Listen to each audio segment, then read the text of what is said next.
If you worry about what other people think, soon enough, you will be on the sidelines of your life.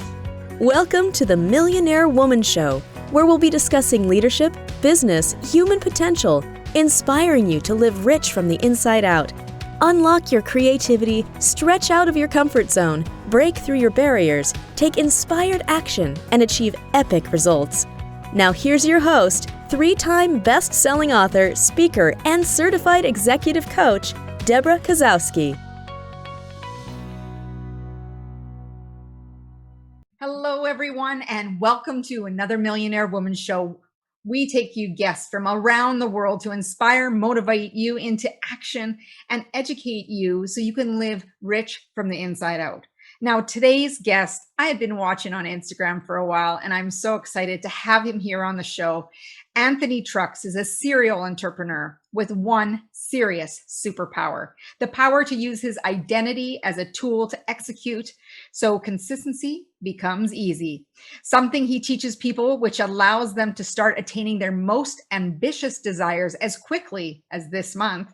He uses the power of identity to achieve dreams, which is why he created the Shift Method, a process and a company focused on helping people close the identity gaps that are responsible for their shortfalls in potential and lack of success. Then he helps them upgrade how to execute so the hard things become easy, which means more success in all areas of life. It is time to make shift happen. Please welcome Anthony Trucks to the show. Hey, I got that cheers. The crowd goes wild. Hey. Oh, it's so awesome to have you. And I actually have to admit, I was just on your website before we came on, and I was doing the identity quiz. And yeah, I'm a doer. Beautiful. What level of doer are you? That far, I don't think I went. There's 5 levels of doer. Okay, then I didn't read the report that came after yet. So I still have to do that. You know what? I'm a doer. I'm going to put that in. That's good. I'm going to put it in because I realize that people don't always read that. So I'm going to go in. I'm actually redoing some of the quiz the next couple of days. So I'm actually refilm all the videos. Yeah. And I'm going to make sure I put in there's different levels of the doer. Because you got to know the levels. There's 5 of them. But you can talk about them later. Absolutely. Read it later. We need to jump into that because I'm like, he's probably going to ask me, did I do that quiz? I thought I better jump in. Oh, no. Not everybody. You'd be surprised. I mean, there's a lot of things I have out there. Not a lot, a few things. And not everybody gets to everything. So, I'm glad you did, though, because actually it's a good precursor for part of the conversation, but also for yourself if you ever get to read in the actual part of that report to it. I will. I'm one of those people have to know as soon as something comes to me as, well, this is what you are. I need to know the rest. I need the rationale. Yeah. Who am I? I'm so excited to have you here because, I was listening to Impact Theory. I've actually listened to some of your YouTube videos while I walk in the morning at 5:30. Oh, nice. Really getting to know your voice. And then I thought, I'm going to reach out to Anthony and see if he'd come on the show because we do talk about all things life, leadership, and business here. Yeah. And, I love the fact that there's so many parts of your journey that I can ask you so many questions about, but I really want to start from the beginning where you really noticed that things were going to be different for you. And when I was listening to the Impact Theory, it was all started at the age of 3. And I would love for you just to dive into a bit of that, telling us a little bit about how you recognized even at the age of 3 that your life was going to be different. Yeah, it was interesting. I don't think I recognized it until I was like 14, but I was in the middle of it. It's what do they say? Like when you can't see the label when you're inside the jar. You're just kind of going through the paces. And so for me, what happened was my mom gave us away, me and my 3 siblings, in a foster care. And foster care is not a very good place, man. It's at the time we were what's called a paycheck, which means as long as we didn't die in that system, those people got a paycheck. But they treated us just horrendously. And so I just dealt with a lot of weird things around those developmental years. I wasn't a happy kid. I was very just troubled. I was emotionally unstable. I was just a really interesting little human. And I got to the point where, I ended up in 5 different houses over 3 years. And then in my 3rd year, I landed in my 6th house, which is my family now. And it was a weird environment, right? So I've always battled kind of identity. Who am I? But this is what your normalcy is. Like you asked, like, what did it feel like to, realize this? You don't realize it. This is what you know to be life. So unfortunately, that's what we get used to. And, I didn't think I deserved much. I didn't feel like I was a good human just because your own mom doesn't want you. So for the next 8 years, I'm in this family and, we're really poor, not much growing up, and ended up at 14 years old, finally getting adopted and being aware of like, oh, life can be much better than this. You see it with your peers, but like I finally started getting more aware of it and more aware of the fact that I could actually, in fact, finally be adopted at 14. You can have like a severing of parental rights because my real mom wouldn't let it happen. Just a very interesting dynamic of a human, I think really troubled, we'll call it. I haven't talked to her in many, many years, but just very troubled person. And so, that was my dynamic. And then I progressed forward out of that into a whole bunch more crazy, man, college and NFL and TV shows and marriage and 3 kids and divorce and remarried. And my mom passed away. I just had a lot of weird things as my phone goes off. My apologies. Had a lot of weird things take place in my life. And we can go as far and as deep as you want. Nothing's off limits to ask me, but here's what I express to people. In my life, I have crossed a lot of finish lines. Some that were long races. It was a long race to get to my marriage, being what it is now. Long race to present fatherhood. Long race to my business success. And in those same things, I realized a lot of people are still running the race. And so I didn't turn around and say, hey, here's how you do this until I cross the finish line. And so now I go back and I kind of guide people from positions of not only my experience, but now like thousands of people I've interacted with over the years and hearing stories and interacting. So I kind of become this weird like melting pot of stuff. And my whole purpose here is how can I take all this crazy and then turn it into something useful and give it back to the world? I think it's very powerful in the fact that all of that melting pot has different parts of your story that resonate with different people for different purposes. Yeah. And when those teachers there's a show lot up, of them. it's really the right time to hear your story. And no matter part of the journey, I think people don't always see the significance of the different stepping stones that got them to where they are, that even though we think, we've moved past that, we think we're moving forward, but individuals look at that part of the story because that's where they are. And they're like, you know what? He resonates with me because of that Yeah. part of his story. At the age of 14, during this progression from 3 to 14, you said you have this feeling that, I'm not worth it. I'm not deserving. I'm not enough. All of these things because of that feeling of rejection. When you did find I guess they refer to it sometimes as the forever family. How were you able to shift from having that messaging to yourself to allowing this family to embrace you and have them as part of their own? Yeah, it's a hard thing in foster care and in any part of life when you don't trust we'll call it the entity, right? So for me, the entity was everybody but me. I didn't trust the world. And when you don't trust the world, you don't trust management, whatever it might be, you start to see that you act in a way that actually is self-sabotage. So you don't let management help you, don't let the family help you, don't let your spouse help you. And you start seeing it as the opposition. And the crazy thing is this entire time, they could have easily given me back, but they chose not to. They actually fought to try and adopt me. And so I think what it was is, first off, we usually are desiring something that's no good to us. For some reason, we as human beings have a desire to be around things because we just know them in the normalcy. So for me as a kid, I wanted to go back with my real mom, but she's not a very good person. If I'd have been with her, my life would be vastly bad. Like it would not be a very good existence. But as a kid, you don't know that. You just want your mom. I want this thing that it's unhealthy, right? Right. And it took me a lot of years to realize like these people, man, they loved me when someone else wouldn't, that I wanted to. And they loved me. And it wasn't this thing where they had a condition around it, or I had to be good, or I didn't have a fear of leaving. And then eventually I kind of woke up. I was like, wow, these people don't have to keep me here. I don't have to be part of it. There's nothing a phone call relieves them of the stress of me, but they still fought. And when that like settled in, I was like, oh, all right, I need to let them love me. I don't let this family needs to be part of my whole, we'll call it. And then when you finally relieve the aspect of that in the area, I'm adopted now. Now it's like you get to settle into the first time in my life. 14 was the first time I knew that the bed that I woke up on, for sure, I'm going to sleep on. I mean, like that was a very interesting dynamic because it wasn't something I knew to be. All my life that I had a consciousness was I could be ripped away from here any day. And so when I finally had that settle in, life became a little more stable. It was still, we're family, man. We're a bunch of sporadic, crazy, dysfunctional humans. That's just what life is. I got a lot of people in my world that are like just borderline psychopaths. It's just my life, right? Don't we all? So it's this world where like, I love the fact that I now have this beauty that is my world. No one looks like me. I'm the only black person in an all white family besides my brother-in-law now. But there is just this aspect of, I go back to those moments of peace, like a different kind of like stability that I never had. And when I got it, the crazy thing is I don't like change, but I do so well with it. I mean, it's me. It's because I was moved around as a kid and you get, exposed to stuff, and it's just so much change that I'm ridiculously good at navigating transitions and change and hardship, whether proactive or reactive. But I don't enjoy it, like I don't like go seeking it every single day. And it's a weird love-hate relationship there. But man, that was a weird window of life that was a catalyst to everything I have now.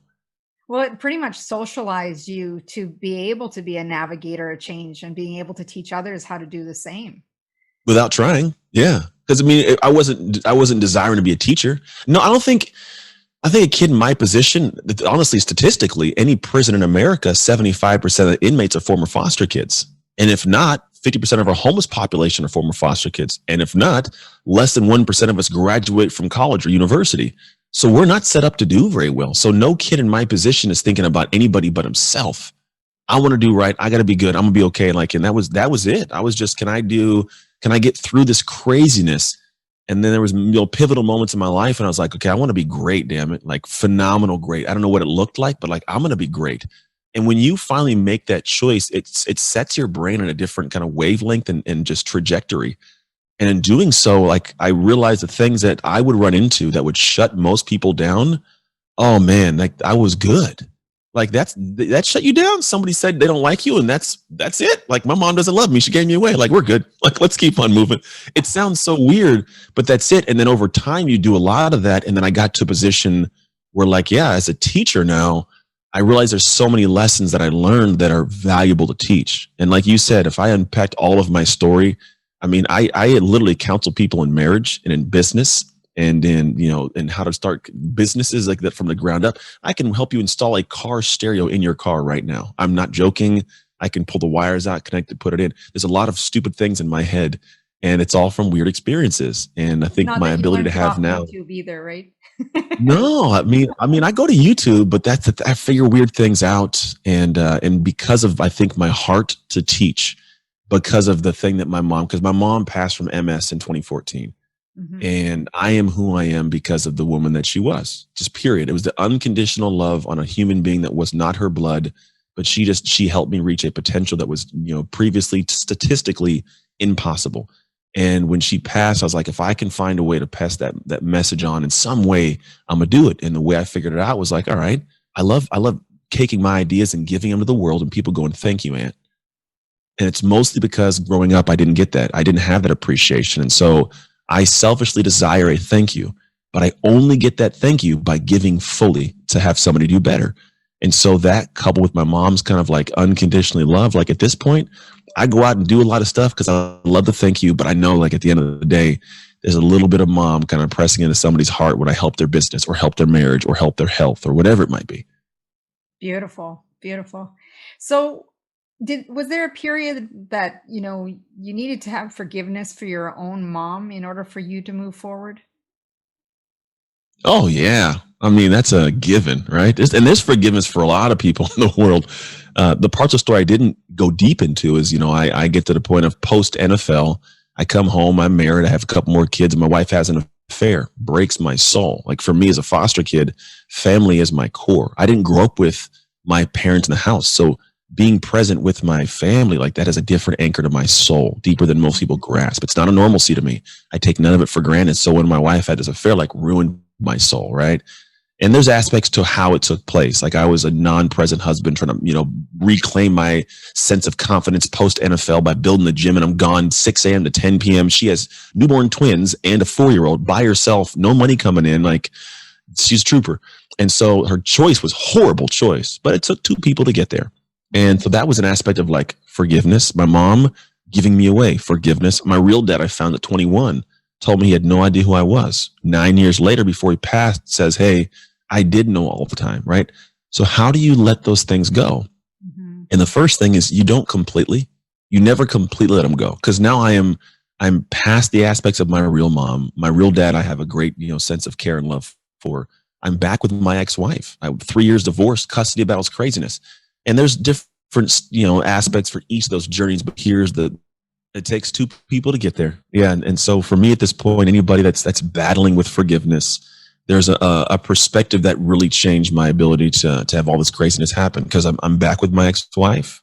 We have an amazing marriage, and I've forgiven my father, and I've forgiven my mom, and people have stolen from me, like not so stuff. But here's what I've realized. People, unfortunately, were not given all the tools to live an amazing life. And so they're already playing behind the ball, we'll call it. Now, I'm not giving this as like a cop out, because that's not what I'm trying to do, but it is a reality. My mom wasn't given the tools to be a mom. My dad, neither. Like my ex-wife, current wife now, wasn't given the tools to navigate, a marriage from being high school sweethearts. But here's what I do know. The actions that they chose were selfish at most. They were not malicious. They weren't going out trying to make me hurt and make me feel bad. It sucks because it did, right? And there was a selfishness to it. But then it's like, man, people just, they're given a lack of tools, but desires. They have no idea how to reach them. And unfortunately, sometimes they do things that damage the souls around them. And as opposed to being shamed to carry that for the rest of their life, sometimes so people don't do things that hurt you. And it's hard to first accept that, because the acceptance part is like, oh, well, I'm letting them off the hook. And you're not really letting them off the hook. You're giving them the ability to grow, be better humans. Because for me, I kept shaming my ex-wife for what she did to ruin our family. And when I realized my part in the picture, I was like, man, like that sucks that she felt that in the first place. And on top of that, I kind of got to this point of like, all right, well, I want her to be a good mom. So if I keep shaming her, she has to keep hearing the shame and wait, and then she could never do better, right? Mhm. So if I give her a little bit of grace and compassion, it gives her a space to be a better human. And in doing so, it allowed her to not feel like she was like, every time she was getting better, I could hold it over her head, And I believe that's one of the things, not the only thing, one of the things that it gave her a space of like, I took the board off the seed that was there and let the plant grow. She grew into an amazing woman, like a woman that I'm now remarried to, right? But if I kept shaming her for the rest of eternity, it sucks, because then I got to deal with that emotion, that craziness. And so for forgiveness, it is for you, right? We hear that, but it's not just for you so you feel better. I think sometimes it's for you so you can experience that relationship better. Because now, because of my ability to forgive and giving grace and giving perspective so someone can grow, you wouldn't hate that person if there wasn't any love. This is the nature. If there wasn't a connection at a deeper love level, you wouldn't hate, right? And so Right. for me, it's like I can let it go, because I let the love kind of shine through a little bit. And it lets you kind of have a better relationship, have people be better, and now the world's a brighter place. So what was the aha moment that you realized that you had a part to play in this? And was it after you were divorced for a few years, Oh or yeah, what happened?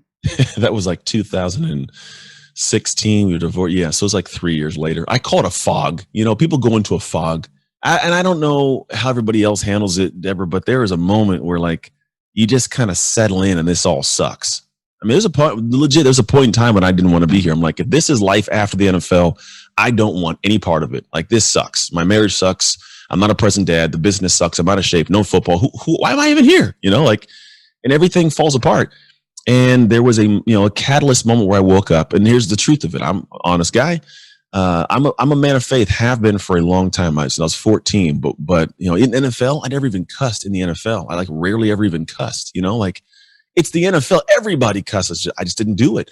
And I remember when I got divorced, I fell away from it all. I was like, you get angry, and then I start doing dumb stuff. And by dumb stuff, I mean, I figured the business out, because that's all I could focus on, business. And I was kind of there for the kids. But what do you do when your business starts doing well financially and you are empty inside? You start trying to fill that hole. And sure enough, I started trying to fill the hole with a whole bunch of craziness. I'm out drinking and partying, and there's multiple women, and it just, what you'd see is the Playboy lifestyle. And everybody's like, that's cool. I am telling you from true experience that it's not that cool. It really is a draining, empty, vain existence. I was getting in shape, wasn't even because I wanted to be in shape, but I figured that would attract women. And then you're doing your thing and traveling, and then I have some money. And so I'm like, 4-day weekend, I don't have the kids. I'm, taking trips to the Bahamas with strange random ladies I meet online. This is not the recipe for success, and then I get to the point where I went to Russia and had a presentation in Russia, and I met some woman in Russia, doesn't speak a lick of English, just, hanging out, a complete, very physical thing. And then I have her fly back to the States around New Year's to spend New Year's with me. And I remember waking up on New Year's Day, 2016, and oh my gosh, I hated who I was. Like, I remember I went in the bathroom, looked in the mirror, and just did not like this man. Like, to the extent of, I realized I would hate my daughter being with a guy like this. I would hate my sons being like this or seeing me like this. My mom would never approve of the man I am, and my God wouldn't let me into heaven. And it was this moment of like, this has got to stop. And it was the first time that I realized that I had all these things in life going on. I couldn't keep relationship around. I tried, but it wasn't working. The business was up and down. I was the dad who was like whenever you're trying to defend that you're a good dad, you're not a good dad. You know what I mean? Like, if you were having the conversation and someone's saying you're not a good dad, you're having to defend yourself, let's be real. That conversation ain't happening for no reason, or a mom, period. So those are like red flags. And I realized these are all things. And the common denominator between all of them was me. Like, I am the guy in the middle of it all. And the moment that I had that awakening, that realization, was the moment that I had like the chance to actually open up and go to a new direction. And it's turned into, a 7-figure business and amazing marriage and healthy kids and a healthy psyche and a free-flowing world, the ability to meet great people like yourself. It's turned into something crazy, and I'm not special. I've done some interviews. I've been on TV, I've done the ninja warrior stuff and all these kind of cool things, but none of that is possible without what took place in 2016. And when I made that shift, like, that's when the world opened up to me. It really sounds like it came from a very intentional place, that suddenly you have this realization and intentionally you're making different choices. Yeah, I decided to. Yeah, I was like, I got to make something, because what am I going to keep doing the same thing, feel the same way? And it's like this, like the dog and the nail. It's like a story about a dog on a nail and keeps moaning, and someone goes, "Why does that dog keep moaning?" Well, he's on a nail. Why doesn't he move? Well, it doesn't hurt bad enough. Well, a lot of people, they don't hurt bad enough, so they get stuck there. I could have easily kept drinking my troubles away and sleeping with women and do all my thing and making excuses. And some people will do that for a lifetime. A lifetime. I know some of these people. And it's so empty to watch them and see it, and just, oh man, it hurts my heart, to be honest. And so at a certain point, I was like, yeah, I don't want to be this guy anymore. And there's a difference. There's a difference, Deborah. It is not, I don't want to do these things anymore. It's, I don't want to be this guy anymore, or I don't want to be this woman anymore. It's a vast difference from, I don't like these things. Because what happens is you will protect the identity that you perceive yourself to be with your actions. Mm-hmm. And the actions, they are unconscious. They're reactions, they're statements, they're judgments, they're beliefs, they're thoughts you have, and you don't even know they're going on. They're just running your life. And when I made a choice of, I don't want to be this guy anymore, that gave me permission to progress. Until you give yourself permission to admit you suck, you don't give yourself permission to progress and pursue great things. And so for me, I was finally giving myself permission to admit, all right, I'm sucky in relationships because I got this ego because I'm the football guy and I'm not that great. My business is not as good as I keep telling people it is. It's struggling I was scraping together at one point, literally coins to pay my rent. I was getting coins out of my car to get to the last couple dimes to pay my rent. I wasn't doing good in business. As a father, I was having arguments. Why aren't you at the practice? I go to practice all the time. I'm a good dad. That shouldn't be the conversation, It was these things that you're hanging on by the skin of your teeth. And what you do is you defend the person that you are. And if your person sucks, you keep defending the fact that you suck. Guess what you get to be? The sucky person for a lot longer. Yeah. And when I decided I don't want to be that guy anymore, and I made the choice and I started leaning into it, that's when my life opened up. So when you're thinking to then, what is one action that you are most proud of moving from that realization? Then I cut off women. That was the one. And it's not that women are bad. I love women. My daughter's a woman. My mom's a woman. My mother-in-law, which I actually love to death. She's so dope. And my wife, I love women. But at the time, the women I was with were not, they weren't the fix, And when we start seeking, let's call it connectivity, we start doing it in areas where we're giving up our energy and not realizing what it does. So like being with women consistently took my energy away from, I think, trying to be a good dad or trying to run the business, because I'm spending more time texting different ladies than I am anything else. On top of that, like you start to get, it's like sins of the flesh. They lead into far more than you grasp. And I don't want to turn this into some Bible study, because it's definitely not my character and who I am. I'm a man of faith, but I'm not trying to sit here and preach in any way. But there's a aspect to where whenever you're in those flows, there's this like need to keep it up, and like this fulfilling gap, and this need for acceptance. And the moment that I let go of that, is like, you know what? I got to accept me first. That was the thing. When I was so focused on everybody else accepting me, I didn't get to focus on me accepting me. And when I got to like quiet times, it's the hard part when you can now be quiet. I'm not going out on Friday and Saturday and Sunday and Monday. When you're able to just be at home, the hard part is it's not easy to hang out with a person you don't like, especially if that person's you. And when I had the women around, I didn't have to address Anthony. I didn't have to spend time with Anthony. I didn't have to get used to him. But the moment that I was separate, I spent a lot of nights on the couch staring at a wall like, damn, how'd you do that? Why are you that guy? Why do you keep making this excuse? What's wrong with you? Seriously, why'd your marriage fail? What were you doing in there? All these different things that crept in. And now I had to spend time with this dude I didn't like. But then you start having conversations with that guy, and you start to get him a little bit, and then you start having real hard, like, hey, dude, stop doing this. You're like, all right. And then it's like, all right, so how do we fix this? How do we fix this, man? And then you start looking at the actions you take to fix it all. The ownership, the conversations, the apologies, all these things start weaving into the process of how you live your life. And sure enough, you give yourself space to grow. And that was a lot of the big pieces of me in the Burley. Like that was the thing. Get rid of that separate distraction that clouded so much, but it gave me this open space to start changing so much. I love just listening to the shift. Like I can even see it in your body language and listening into your the tone of your voice. But you know what I also think about is the shift not only inside of you, but the shift in what happens to the people around you as you shift. Yeah. And what did you notice about your environment as you started to make different changes? People don't like you as much. There's always that statement of you're the average of 5 people you're around. You are not. You're the average of the expectations of the 5 people around you. And it's a very different thing, because if I'm around a bunch of 5 people that could be good, cool, right? We're cool, good people. They're nice.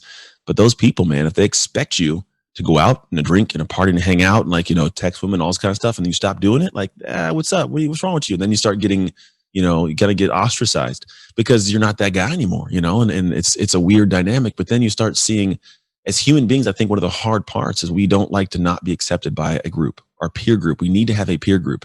So when you leave the comfort of one, even if it's a bad group, man, you don't know where to go. So you feel lonely and you feel kind of destitute all by yourself. So for me, I had to go out and find a new group, and that new group kind of led me into finding new spaces, new conversations. I would go out and meet amazing hearts. But I mean, at first I felt funky. It feels odd. It feels weird. And the more you lean into it, the more you have kind of like the possibility for great things to happen. Some people will resist that word ownership. Oh yeah. And, taking 100% responsibility. And I've also heard it as being at cause. Interesting. How would you explain what taking ownership actually means? What's funny is I have this bracelet that's not here, but it says "Own Your Shift," and "Own Your Shift" is this statement that it's I have it literally like stamped into my intent bracelet, and what happens is I think there's a lot of people who don't want to take ownership because then you have to admit that there's part of you that sucks a little bit, and honestly, no one likes that. Like that, no one enjoys the fact that they would be the cause of the crazy in their life, because then what it does is it means you have to do something, and nobody wants to do anything. And so ownership is this thing where if you don't give yourself ownership, then you'll never own. You have power to control it or power to change it. So like in my marriage, I could have for the rest of my life said, women suck, they're horrible, they all do this. Why even get in a marriage? Why even try it again? They're just going to cheat on me, right? Or I can say, let me take some ownership for what could have been my fault in this. And then I'm like, oh man, okay. Yeah. You know what? There's part of this that I had a control over. So I took back when I take ownership, I take a little bit of the blame. However, I also take back a little bit of the power, a little bit of the control, so that doesn't happen again. And when you can take ownership, then you can actually start making adjustments. But the own your shift concept ties to ownership. Because the first part of you making a change in your life is owning that there's something to change. Like owning that you have a control over it, owning that that's what's going on. Your is the next piece you're kind of talking about, but your means it's on you. Whether it's your fault or not. It was not my fault that my mom put me into foster care. It's not my fault my dad didn't come around. Not my fault people stole money from me in business. Not my fault, right? But I was the byproduct, and that was just this thing, this situation. But it's my responsibility to navigate the next moments of my life with this having occurred. And if I didn't take ownership of the actions, then it all would have broke. It would have stayed broken, right? So now that I've got this reality of something's busted, I got to own there's a problem. It's my responsibility, your responsibility to fix it. And the last part's shift. You got to actually do the work. You have to shift the insides of how you think, how you flow, what you do, how you see things. And once you make those shifts, now you can make shifts outside that actually change your life. But it starts with the ownership piece. Yeah. And you talk about navigating the next moment. So it leads me to my next question about, Yeah. you saw greatness in yourself. What gave you the drive to work toward being a football player? I just wanted some self-worth. I think it was when I was a kid, I saw my teammates, they're all like classmates at recess, all doing great and had their jerseys on Friday and looking all great for the game. And I wasn't allowed to play football because of my real mom until I was adopted. That's when I finally got to play football. And it was it, man. It was like I got a chance to finally go play, finally go do something great. And it was a self-worth thing. That was what football was. I wanted to feel like I mattered. And it was something where I sucked. I was really bad, Debra, really bad. And I figured it out over years, a couple of years. But realistically, it wasn't an outlet where I felt good hitting people. I'm not gonna lie. I felt like a good little release, right? But the idea was like, I liked when I got someone to cheer for me. I liked when somebody said, great job. Like I liked the cheers from the crowd. That was the thing that drove me because I at that time needed the world to validate me because it never had before. So when it finally did, I felt real good. I came to learn over time that shouldn't be the thing that validates you, makes me push forward. It's more of an internal thing. But that was the call for football. And then you just get good at it and it's fun. Because when you're good at something, you get cheered. Like, let's be honest, it is fun to come out of that tunnel and get, cheering and you get your helmet on, like, and you sack people and you do little things. It's, let's be honest, it is the show. It is a blast, right? But in the beginning, it was just like, I want to feel like I matter to the world. Yeah. And what I also know, because my son's a kicker for a university team. Oh, nice. In Edmonton.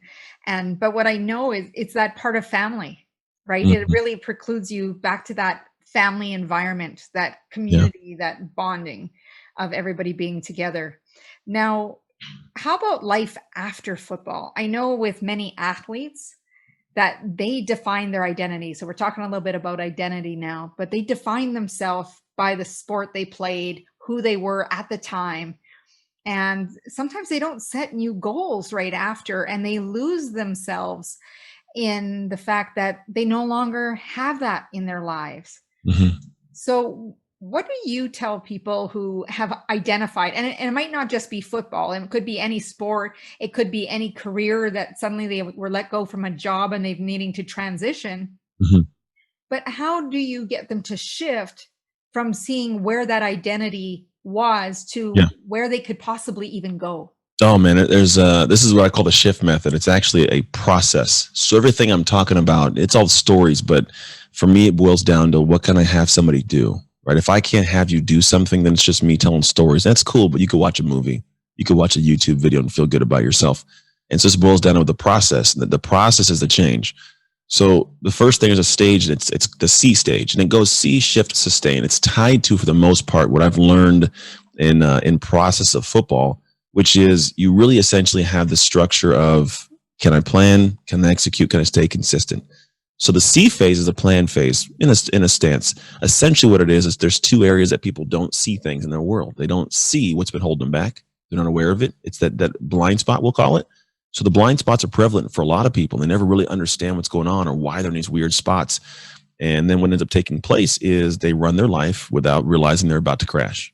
And the first part of seeing is seeing what's in the way. Then once you kind of unhitch that trailer, it's been kind of an invisible chain. Now you can see where to go.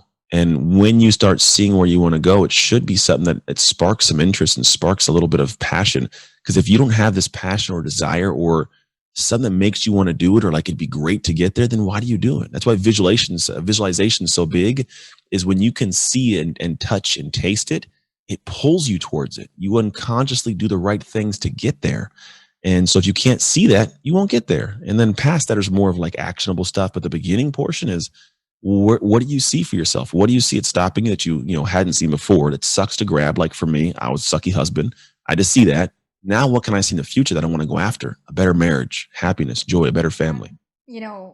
Just seeing that shift, but it comes back to picking up that ownership to really see that something needs to change. And it's seeing your way of having responsibility for those results. Yeah.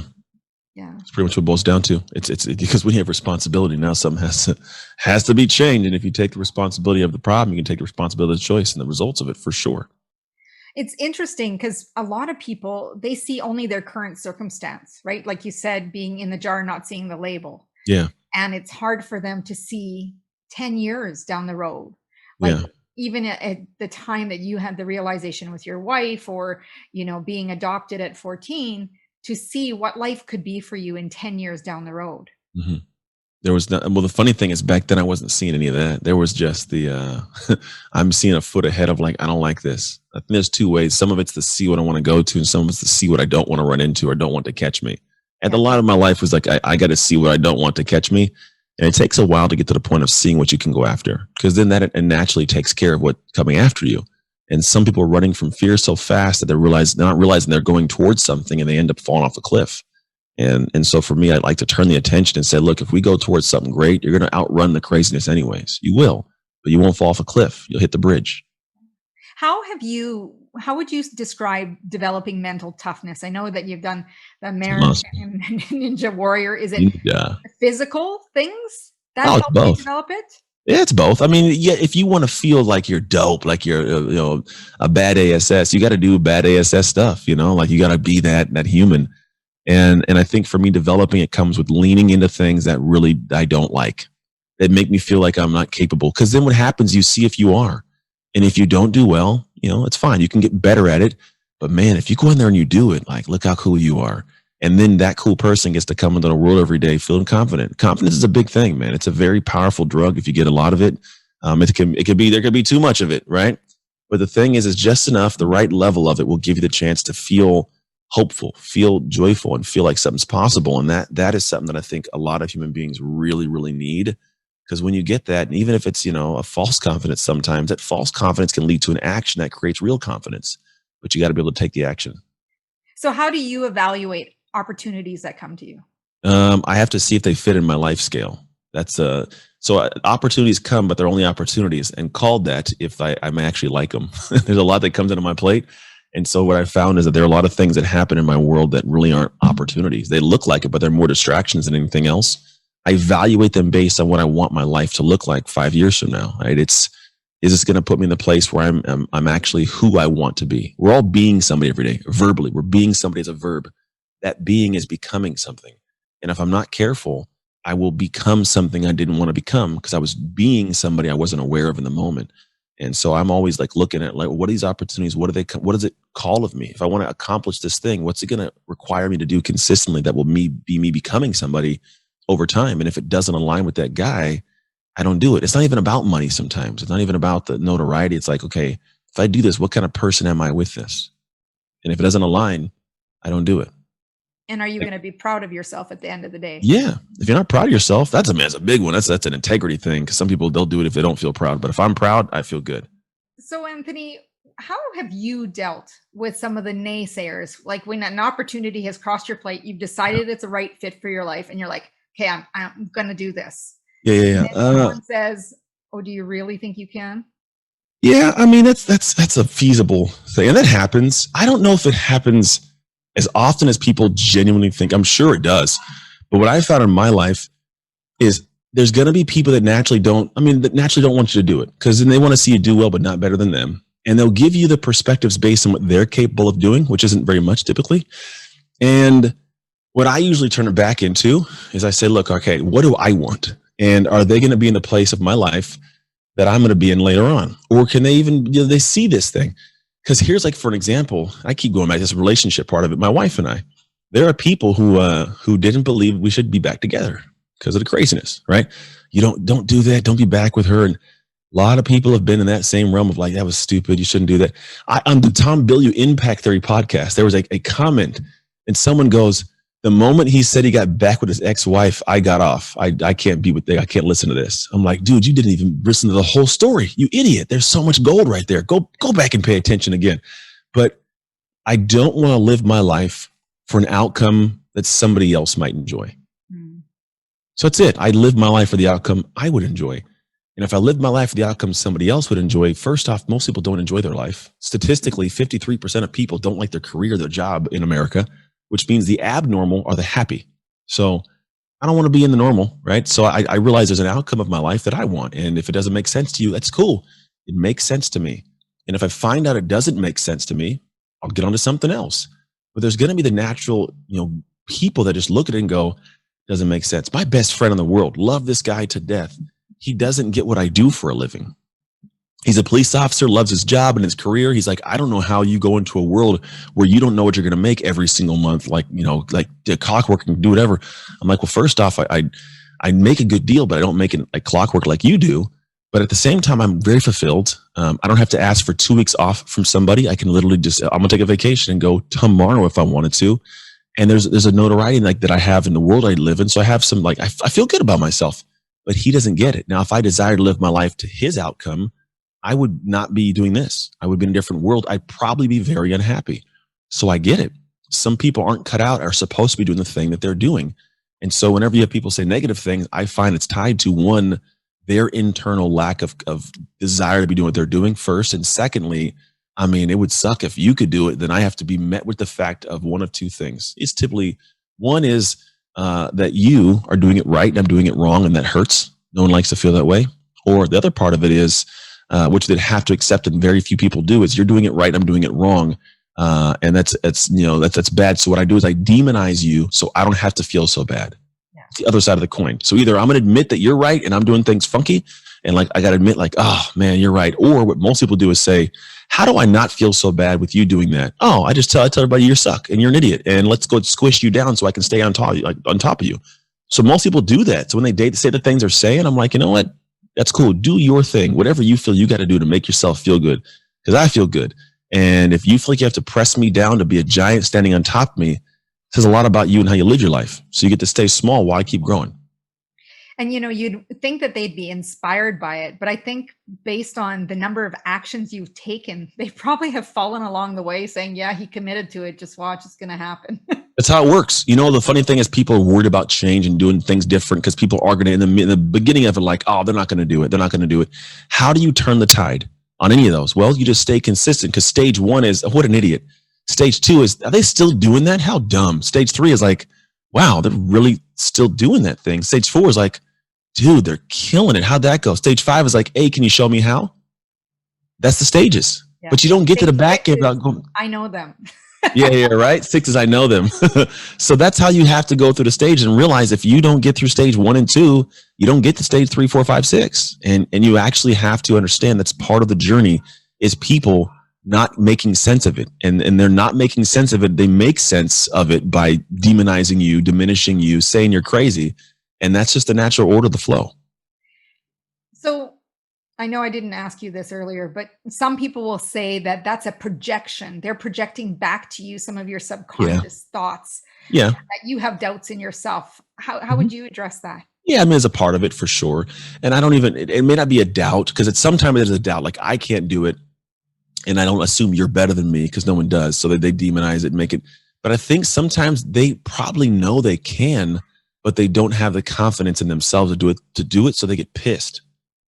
And my anger, when I have it inside, it will come out in energy in different ways. It can come out in me, running people off the road, having road rage. Think about it. Some people who are doing evil things, they're pissed about something completely different from what's going on right now. And in those situations, sometimes people are met with a mirror. It's not even, I don't know if a projection, but it's a reflection sometimes. It's a reflection back to them of what they're not doing, what they could be doing. And it sucks because I know that I could be, but it's on me and I'm not doing it. And how do I give that back out? Well, I give it out and making you feel bad or doing different things. It's my reflection back to the world of how I feel inside because of what I'm being shown. And the reflection for yourself is that you're not triggered by their behavior, right? Yeah. You said the reflection for yourself because of not triggered what? So We talked about for those individuals who are the naysayers, they're seeing Yeah. a reflection and possibility for themselves that they're not willing to look at. But Yeah. for you, Anthony, when Yeah. they speak to you, how are they also mirroring for you? That is it that you're not triggered by them knowing that that's their stuff, not mine? Oh yeah, yeah. I mean, people try to fire you up. Essentially, people will try to poke to get you to there's a great story I talk about, and I heard years ago. It talks about Gandhi, and somebody walks up to him, and his followers are watching, and they start berating him. "You're a horrible human. You should die." He goes, "Thank you." "No, I don't think you get it. You're horrible. I don't." "Thank you." "No, you should die." "Thank you." And they get frustrated and they walk away. And this guy goes up, "How can you let him talk to you like that? How could you?" And he goes, "Hey, when somebody tries to give you a gift and you don't accept it, they then have to walk off with it." Mm. And so when people do these things to me and they get all fired up, I go, "Okay, cool. Hey, thanks, man. Appreciate it. Like, you got a horrible FM radio voice. Hey, cool. Appreciate it, man. Your video sucks. Hey, cool. Thanks." And they don't know what to do with it. Say, "Oh, I got to storm off." And I don't have to adopt that. I don't have to accept the gift. So yes, sometimes my reflection will reflect back to them. They'll get pissed. They'll fire back at me. And I just hang out. I don't have to adopt that energy. And then they got to deal with it. They got to walk off with that into their life. I've never heard anyone put it that way. So thank you so much for sharing that with my audience here and with myself Yeah. to know that, I know one thing is that we don't have to be triggered by other people. We don't need to accept the Mhm. gift, however it was used by that person. We're wanting Yeah. to say that they're not wanting to be malicious, right? We go back to that beginning Yeah. talk about not wanting to be malicious, and sometimes they don't know what they're doing. They're dealing with some other crap in their head or whatever is going on for themselves, and until they Yeah. are caught with, I've had individuals that they will just go off, and you'll sit down with them and say, "Hey, I know what you're doing right now has nothing to do with Mhm. what you're talking about. So what's really going on?" Yeah. Right? And then Yeah. you hear Yeah. this Dig into it. completely Mhm. different story. Yeah. Yeah, you gotta give him some love. Some guy just a couple days ago, I put a thing of like, it was like a story of like, what do you think I do? And he's like, "You're lying." It was said, "You're a liar and you eat butt or something weird." I was like, "What?" So I posted it with like a laugh, like, I love the trolls. The guy messaged me back a couple hours later and he goes, "Hey, I'm sorry. I just gotta let you know that, I was in a bad place. Something happened, whatever it was." And I was like, "Hey man, no big deal. I appreciate you. Still got love for you, bro. It's just, I get it. I've been there." And then like, it was a weird, like positive end result to that. Yeah. Where I could have easily fired back, but what's the point of taking the gift, man? What's the point of, like, they're in funky places. And if you give them a hug, sometimes you create a positive space for them and for you. Like, you get to feel like I did something for this person. At the same time, they feel better. It's a win-win, all because I didn't take the gift. And he probably didn't think that you were going to post it. Really. Yeah, he probably didn't at all. Yeah, no, he probably didn't. But it's cool. I do that kind of stuff. Then nobody knew who he was. I scratched it all out. Yeah. I know we have to wrap things up because I do need to give you back to your family, and I really appreciate your Yeah, yeah. time. Um, No worries. what is one book that has been a game changer for you? Yes, simple one. It's very simple, and I almost feel bad saying it, but it's Stephen Covey's 7 Habits of Highly Effective People. I don't know if I say bad. It's almost like it's simplistic, and people are like, "I wanted some game-changing, world-shattering book." And to be honest, the ones that'll change your world aren't the ones that are some quippy new thing. It's how to live your life consistently. And it's a really good book that has great, simple lessons. It's 7 habits. And if you can put those into your world, I promise, man, it's a game. If it was the first book I read when I entered this personal development space, it gave me like a decoder ring to read the world a little bit differently. And so when I read things and see people, it was one of the precursors that allowed me to kind of grasp how to filter that knowledge and do something better with it. Yeah, it is a great book, and it's one of my go-tos on the shelf as well. My Yeah. final question is, what does it mean for you to live rich from the inside out? Hey, that's great for me. I'm literally the identity guy. That's my world. It means everything. I think the only way you live rich outside is by first being rich inside. And it's kind of a duality. I create that allows me to create inside. There's a process of creation throughout all of us that's difficult. It's arduous to create something special. And I think what you create creates you. The process of creation creates this internal person.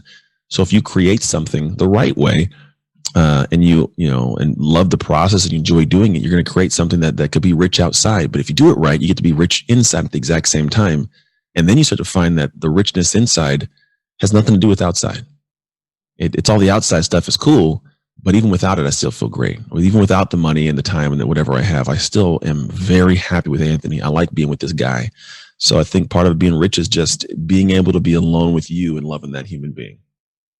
Well said. Thank you so much for sharing all of this wisdom, identity. I know we've touched on a variety of subjects. And, everyone, please go follow Anthony on the social media channels. I've followed his stories. It's great to see whether he's on a trip or he's been putting out questions for people to ask. He's sharing his story in so many different ways. And I just feel blessed to be able to be connected to you now and being able to share you with everyone and sharing gifts that people can hang on to. Mhm. So how can people stay in touch with you, Anthony, and know more about your work?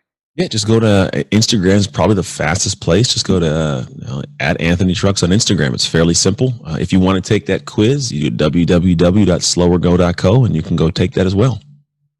Oh, and don't forget the quiz. Yeah, I'm the doer. We'll have to have a second And segment figure out what it is. Yeah. after I read the report. There you go. Thank you again, Anthony. Thank you to everyone listening. Has been a pleasure. And I would love for you to also go over to my website at www.debrakasowski.com, where you can get your free video course on making habits stick, building some focus and consistency into those goals so you can knock them out of the park and make them a reality. I have in the show notes, there will be all the links to hook up with Anthony to really learn the shift method, following him on his social media channels, because he gives fabulous wisdom that you do need to know to own it and own your shift. As Mahatma Gandhi said, be the change you wish to see in the world. And on behalf of Anthony and myself, go out and make today great.